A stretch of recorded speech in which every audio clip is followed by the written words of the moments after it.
Military dispatches track the Burma campaign's troop movements, but the surviving diary of a 16-year-old girl named Mari records the human reality of the conflict. By 1942, global war had reached a fever pitch. Axis powers were driving deep into Soviet territory, while the Japanese Imperial Army systematically dismantled colonial defenses across the Pacific. Yet on the remote border between India and Burma, the Naga Hills remained a pocket of absolute silence. It was a region so geographically isolated that the global violence felt like a distant rumor. Kohima was a quiet administrative outpost, defined by its terraced fields and ancient traditions. In 1942, life revolved around tribal taboos and the town's 2 solitary cars. This deep geographic and cultural isolation convinced the civilian population they were immune. They believed the mountains and jungles formed a barrier that no modern army would bother to cross. The first signs of trouble arrived with the refugees. Starving families began appearing on the highway from Burma, bringing the first eyewitness accounts of the Japanese advance to the village elders. This is a Dakota aircraft in flight. For the people of Kohima, the sight of these gray machines roaring over the ridges was an unsettling introduction to modern technology. These aircraft were flying reconnaissance and supply missions, servicing Allied airfields built just beyond the hills to prepare for a coming confrontation.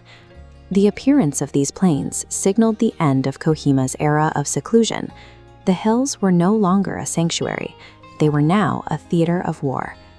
Japanese General Renya Mutagachi launched Operation U-Go, a plan to invade India and cut the Allied supply lines to China by capturing the strategic hubs of Imphal and Kohima. General William Slim, seen here, commanded the British 14th Army. He established a defensive line at Imphal, choosing the terrain specifically for its suitability for airfields. On the ground, this high-level strategy manifested as a humanitarian crisis. Thousands of Tamilian traders who had lived in Burma arrived in Kohima barefoot and diseased, seeking any shelter the locals could provide. To meet the threat, Allied engineers began a frantic construction program. This photo shows bulldozers carving new supply routes through the jungle, utilizing local villagers to widen mud paths into roads for military jeeps. Before the first shot was fired, the massive logistical needs of the British and Indian contingents had already stripped Kohima of its peacetime identity. When the mission school closed due to the danger, 17-year-old Mari was recruited into a road-building crew, where she supervised laborers on the Bokajan Road. Amidst the dust and construction, she met Staff Sergeant Victor, a British engineer. Despite the chaos of the military buildup, a quiet courtship began. Their relationship existed in a strange state of normalcy. While armies moved toward the border, Mary and Victor spent their free time picking wild marigolds and going on picnics in the hills. This period culminated in Christmas of 1943. Local teenagers and British signalmen celebrated together around campfires, singing White Christmas as the 1944 fighting season approached. For the civilians, these moments of joy served as a vital distraction, allowing them to ignore the reality that 30,000 Japanese troops were currently marching toward their homes. The siege began on April 4, 1944. Thousands of Japanese troops emerged from the jungle, surrounding the town and cutting off the main road to Dimapur.